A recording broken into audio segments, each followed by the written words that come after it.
देखिए, बांग्लादेश जो बना वो बना था सेकुलर बांग्ला नेशनलिज़म के ऊपर। और बांग्लादेश के संविधान में आर्टिकल 41 फ्रीडम ऑफ रिलीजन की बात करता है, 27, 28 इक्वालिटी ऑफ लॉ की बात करता है, और उनके संविधान का आर्टिकल 12 सेकुलरिज्म की बात करता है।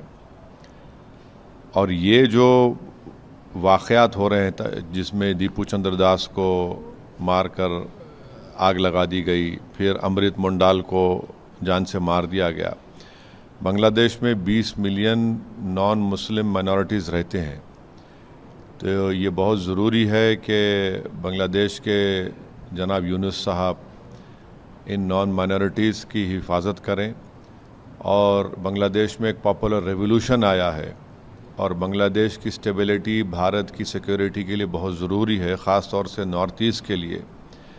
तो जहाँ पर हम दीपू चंद्र दास की हत्या और उसके जलाने की हम पुरज़ोर अल्फाज में उसकी मज़म्मत करते हैं, कंडेम करते हैं, हम उम्मीद करते हैं कि भारत सरकार भी बांग्लादेश से और भारत सरकार के हमारे देश में ताल्लुक़ात और ख़राब नहीं होंगे बल्कि अच्छे होंगे, क्योंकि बांग्लादेश की स्टेबिलिटी भारत के लिए बहुत ज़रूरी है। तो उम्मीद करते हैं, बस साथ ही साथ हमको ये भी समझना ज़रूरी है कि हमारे देश में वेस्ट बंगाल के एक लेबर को जिसका नाम जोएल शेख था, उड़ीसा के संबलपुर में उसको बांग्लादेशी कहकर मार दिया गया।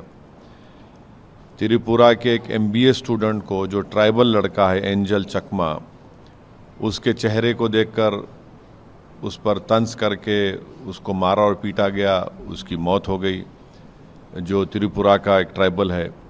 फिर नालंदा डिस्ट्रिक्ट में अतहर हुसैन को उसके कान को, उंगलियों को, पैर को काट दिया गया, जिसम में एक रॉड को अंदर डाल दिया गया।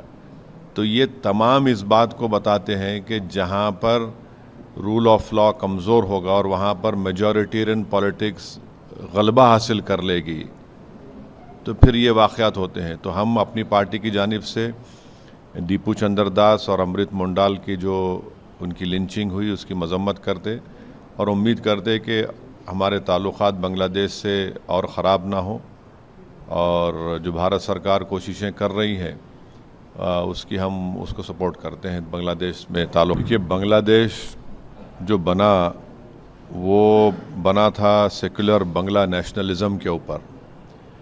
और बांग्लादेश के संविधान में आर्टिकल 41 फ्रीडम ऑफ रिलीजन की बात करता है, 27, 28 इक्वालिटी ऑफ लॉ की बात करता है, और उनके संविधान का आर्टिकल 12 सेकुलरिज्म की बात करता है।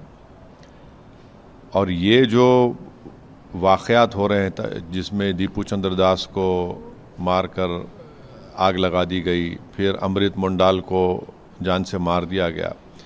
बांग्लादेश में 20 मिलियन नॉन मुस्लिम माइनॉरिटीज़ रहते हैं, तो ये बहुत ज़रूरी है कि बांग्लादेश के जनाब यूनुस साहब इन नॉन माइनॉरिटीज़ की हिफाजत करें।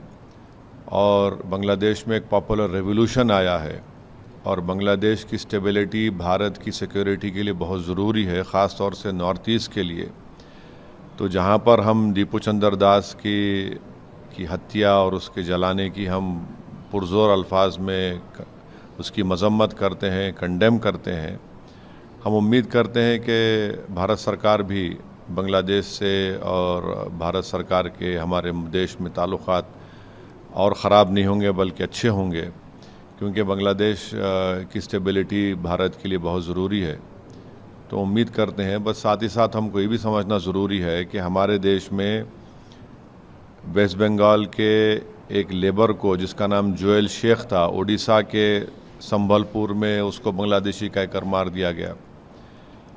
त्रिपुरा के एक MBA स्टूडेंट को, जो ट्राइबल लड़का है एंजल चकमा, उसके चेहरे को देखकर उस पर तंज करके उसको मारा और पीटा गया, उसकी मौत हो गई, जो त्रिपुरा का एक ट्राइबल है।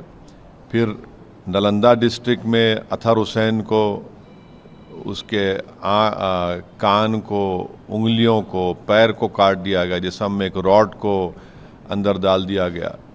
तो ये तमाम इस बात को बताते हैं कि जहाँ पर रूल ऑफ लॉ कमज़ोर होगा और वहाँ पर मेजॉरिटेरियन पॉलिटिक्स गलबा हासिल कर लेगी, तो फिर ये वाक़यात होते हैं। तो हम अपनी पार्टी की जानिब से दीपू चंद्र दास और अमृत मोंडाल की जो उनकी लिंचिंग हुई उसकी मजम्मत करते और उम्मीद करते कि हमारे ताल्लुक़ात बांग्लादेश से और ख़राब ना हो, और जो भारत सरकार कोशिशें कर रही है उसकी हम उसको सपोर्ट करते हैं। बांग्लादेश में ताल्लुक़